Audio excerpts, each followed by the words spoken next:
Hey everybody, it's the Doctor here with Typical Manga Fan, and in this episode of the Typical Manga Review, the Zou arc is officially underway in One Piece, Chapter 804, Adventure in the Country on the Back of an Elephant.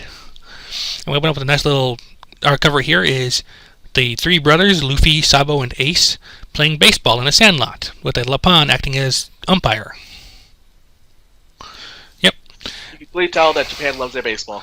Yeah, and if you don't know the Lapins, they're actually something from the series. They're from Chopper's introductory arc. Oh well, I wouldn't. I don't. I feel like I know. I kind of remember that, but not really. Yeah, you kind of came in like kind of an odd way on there, but anyway, we come in now with the we see what's been falling from the sky, and it's a monkey in a top hat. Like everyone's like, we're hearing like Luffy's like, huh? Like repeats it like, So indeed, is that the right? ninja? Yeah, No. that's ninja. Oh, No. I'll get to that in a moment here. Rise of the Ninja goes ta-ta-ta-ta when he runs around. But in this case, the etta-etta-etta is a monkey thing. Did you ever watch Digimon? Yeah. Do you remember Edamon? Yeah. Monkey? Oh. Yeah. I forget exactly how it works, but anyway, like, everyone sees it coming, everybody dodges it, except Kanjuro picks now of all times to start screwing around and plays like, guess who with Kinemon? Which is kind of pointless because he's the only guy behind him, so he knows right away who it is. Shut up! This is not Naruto. It's over, okay? Don't put that one. I don't think that's a Naruto thing. That might just be a Japanese thing. I know. I'm just joking around. Of course, as a result of gripping the idiot ball as hard as possible, the top hat monkey crashes right into Kinemon and Kanjuro, and sends them plummeting. So that's not the ninja. Yeah, they're trying to see what it was. Like, Robin thinks it might have been, at first glance, a man covered in blood with countless knives was doing to him, but as it turned out, it happened to be a small monkey. Why are first impressions always so morbid? It's kind of interesting. That's a running gag of Robin's, yeah. She'll always say, like, the worst possible things you can think of first. Probably because she went through the worst possible thing. Yeah. Like, for example, Zoro's trapped underwater with Sky Shark. She's like, no, I don't think he's been eaten, otherwise the water would have been all red. Like, which does nothing to calm Chopper down. They call out to them. Like, apparently they're able to call back out to them. Like, we're unarmed more or less. Go on ahead. We'll catch up before you know it. Like, they tell the dragon to turn around, but the poor thing is sort of pitiful. They can't make it go on any more than they can help, so they decide to go on it with as is. And I feel like this is hilarious because it's just like they're egging him on. And it's like he's running like the biggest marathon ever. It's kind of amazing. I love Robin. Robin's do just your like, best. She's like cheering him on in her head. Also, apparently they start talking to the monkey as well.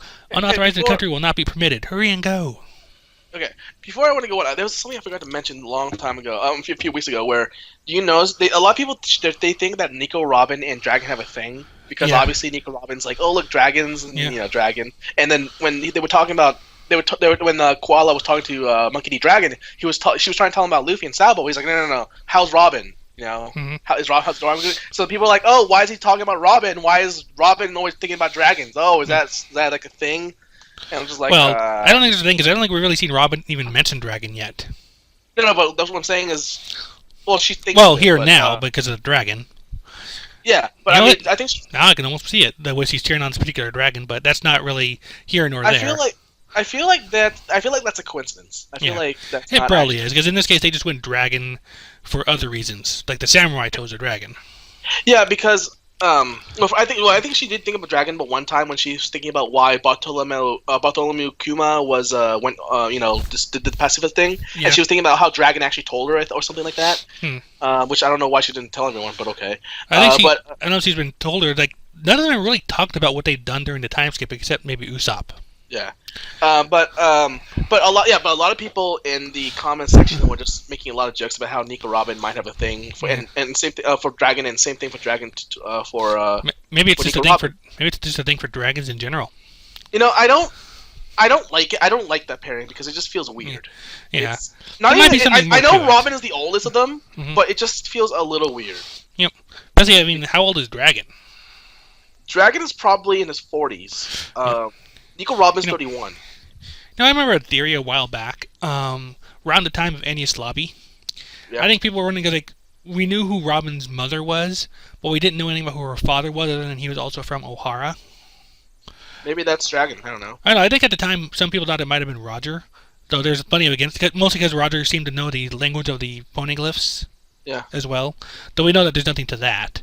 So I'm wondering now, maybe Dragon's possibility. At least I don't know. That's why I'm wondering how old Dragon is. Like if he was old enough at the time, but it's very probable. I take that over. I take that over the lover type of thing. Yeah, at the very least, we know Robin's important to the revolutionaries in general. Yeah, because she can read poneglyphs. But I just think that the Robin and Dragon thing is a little too creepy. Yeah. Maybe not creepy because they're still closer in age than a lot of other people are, but it's still like it doesn't feel right. You know what I'm saying? Like it just, there are things that you're like, okay, that makes sense, and there are things that you're just like, that's a little too like, let's not have that. And I feel like that's one of them. Maybe it's because of the personality difference. Maybe because it just feels weird having basically someone who could be your future stepmom as a crew member. Maybe it's just that romance is kind of like not really part of the One Piece universe that much, so it just feels weird to see it happen like that. So yeah, Yes. Anyway, back on the story itself here, they finally see the summit, the top of the elephant. They cheer the dragon who they have named Ryunosuke. They just cheer him on, keep going, keep going, keep going, and they finally get to the top. They're like just celebrating. They're all happy, and then Robin, she's actually crying as it turns out the dragon's gonna turn back into a drawing. Is it the last time you cried back in Enies Lobby? I think so. And it's like he's going, he's all happy, and they play this up so melodramatically, like screaming his name while singing the sunset. It's so Japanese. It's so Japanese. I'm just like, are we sure they're not in Wano country right now? Yeah. I swear. Meanwhile, Law and Zoro play the Killjoy. Like, what a joke! It's just a drawing anyway. They would though. It's like, yeah. Yep. And then we come up to the gates of what looks like the gates of a city. Robin's putting down flowers next to where Ryunosuke was. So she's putting down memorials. Like, I think it says here that the name of the king's like there's supposed to be like a something dukedom in there. I can't make out the name too clearly. Well, we get our first proper look at the island of Zo itself. I actually didn't notice the Nico Robin flowers thing. That's actually funny as hell. Yeah, she's like just putting down a little bit of mourning. I feel like by the end of this manga, Nico Robin's gonna be the most wildest of them all. She's definitely falling onto the crew space at this point. Anyways, like they get their first proper look at Zo. We see like a big old city, forest, Namek trees, and a big old whale tree in the very center. Namek trees. Yeah, there's a whale. Oh shit, I didn't notice that. Holy crap. Didn't notice the whale there? No, I did not notice the whale. Also, it looks like there's like building the doors built into the rock. Like you notice how it kind of goes in a little bit, like Tetris pieces. Yeah, but so anyway, they go right in. Yep, Luffy just jumps off and runs off. Like, Luffy just jumped off. Of course he did. Do you see the human eyebrow? No, too far away. For a clear look. Meanwhile, Law notices that the gates weren't necessarily brought down, necessarily left open, and you can even see like the gates like busted down in front of them too. Yeah. And then, so it seems that someone might have attacked this place because there's no one home. Yep. And as they go through, like they notice that the ground is extremely uneven, which I guess you'd expect being on the skin of an elephant. Of course, there's also like flowers and plants blooming in rather awkward places as well. There's someone else here. Someone else wondering what happened to Bariete, which again is almost presumably the monkey. And one thing I noticed here is like they call the person talking here, who we later learns named Carrot, refers to them as lesser minks. So they probably don't realize that there's a world That's what I'm wondering as well. Like if this is like Skypea or Amazon Lily, where they don't have concept of things like gold or family jewels.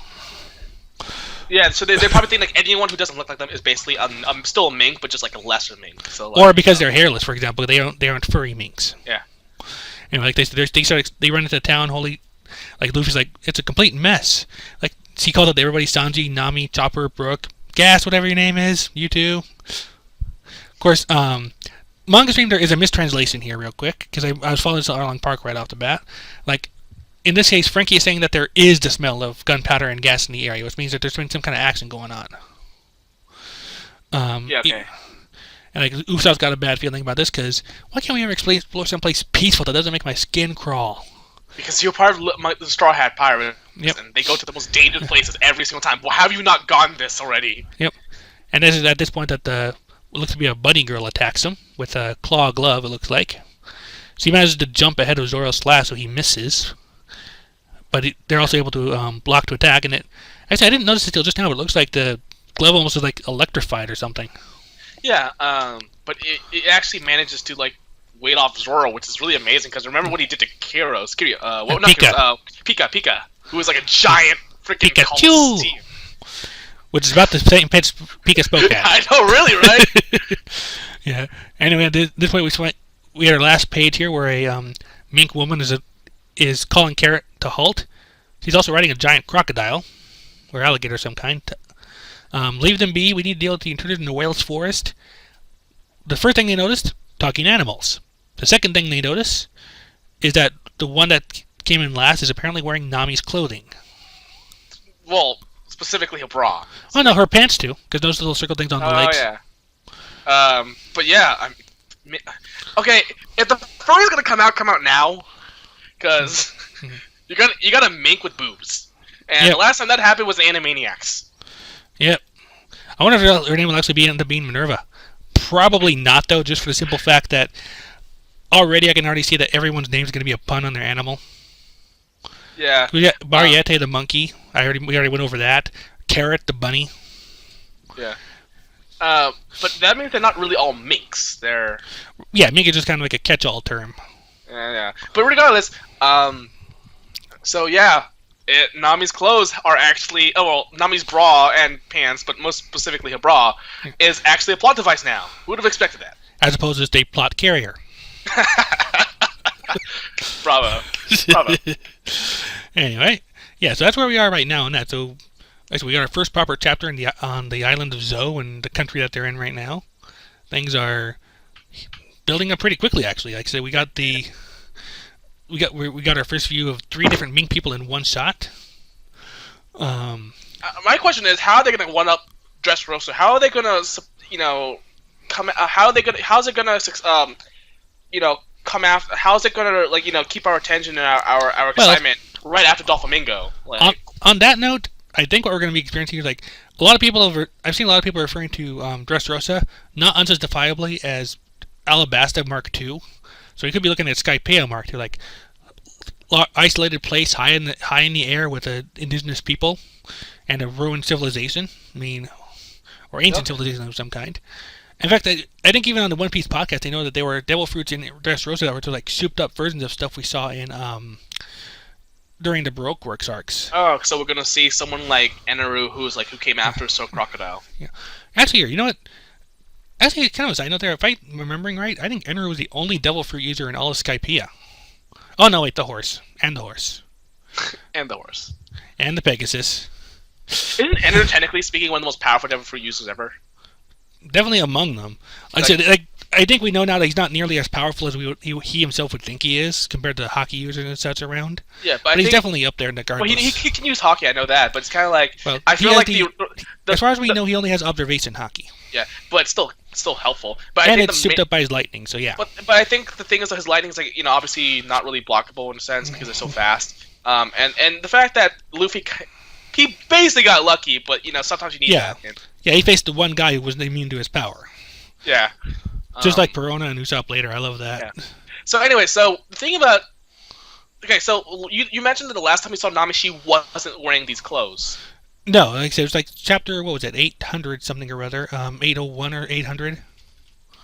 Yeah. Trying to see if I can find a picture of it here real quick. But she had like a skirt and like more covering top on there. Yeah. Last time we saw her like on Zo. So one would ask, did these people just ransack the Thousand Sunny, or... Yeah, or gotten their stuff in some way or another. Maybe Nami actually gave it to them. Who knows? That might be a possibility. Let's see here. Yeah, mink with boobs. Okay, this is going into really weird territory here. I feel very uncomfortable because it's like, Yeah, just because the whole Animaniacs Minerva mink thing. That and Yeah, I mean, there's a reason why furries exist. It's because they make it furry, but at the same time they make it very cutesy, and then have sexual objects like boobs. So it has this really weird middle ground. That's the reason why furries like. Meanwhile, I'm almost betting you right now the male minks are going to be like more animal than person. Probably, like the fishman. Yeah, and I just found the picture of Nami. I just threw it your way right now. Like, yeah, she's wearing like a more covering top and a small short skirt. All right, let me see. Last time we saw her, she didn't have a backpack though, so maybe they got her stuff off of that. Oh, she lost a backpack? No, no, I'm just throwing it out there. Oh. She had a backpack. Let's see. Damn it. And at the very least, this confirms that they are on Zoe, because you can see the Namek trees all around them too. Yeah, so definitely not wearing the sea clothes. Yeah. Yeah. Who knows how she could have gotten that? But what the hell is this? Now this. What do you got? I somehow got into a set about New York City Times. I don't know that. Just like an ad or redirect pop-up thingy. Anyway, right now like I said, we got our crew. Everybody is in the same place again. Now it's just a matter of getting them reunited. Solving the mystery why the mink people have Nami's clothing with them. And if the intruders in the Whale Forest are Nami's, are the Twirly Brow Pirates, or what we presume to be members of Kaido's crew. Yeah, wasn't Big Mom just left? She left. Like, yeah, like when we saw, at the very least, we know that they got away from them. We don't know the specifics there. The people that we met on Zoe, they were called. Was that one guy called Sheepshead? He had his emblem seemed to resemble what I think we were presuming is Kaido's symbol. Wow, these guys are they're like everywhere. Like Kaido's and Mike Mom's group, and we just it's kind of amazing, really, because we have Blackbeard with Jesus Burgess. Yeah. Then we have Kaido and Big Mom basically being right out our throats because Luffy basically declared war on both of them. Yep. Well, mostly on Big Mom, but technically because he destroyed directly on Big Mom, indirectly on Kaido. Yeah. The reason why he hasn't declared directly is because he hasn't had the chance. The moment he sees Kaido, he's like, "No, I'm declaring war on you too." Yeah, because I'm going to be king of the pirates, so screw you. Yeah, and then he'll declare war and I got to beat you to do it. And he's basically declared war on Blackbeard, so that's Yeah. So and then of course the Shanks is like kind of like friendly, but still I'm gonna fight you one day probably type of thing. Yep. So he's basically gonna fight all 4 emperors, or at least be part of the fight. Yep. Well, you kind of have to do that to beat Pirate King, so. Yeah. Makes me wonder how strong Gold Roger was. I'm actually curious. I know, and I don't know if it's ever been confirmed, but I think it's presumed that he never had a devil fruit either.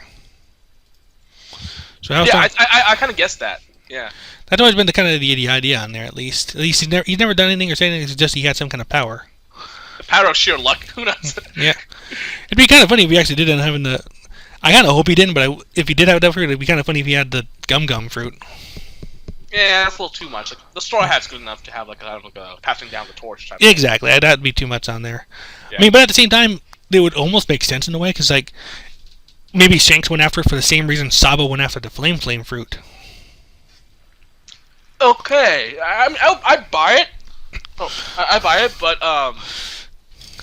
it's just like I feel like that's unnecessary, you know? Yeah, I agree. But that's why I kind of hope it doesn't happen. But at the same time, it just random thought that just occurred to me.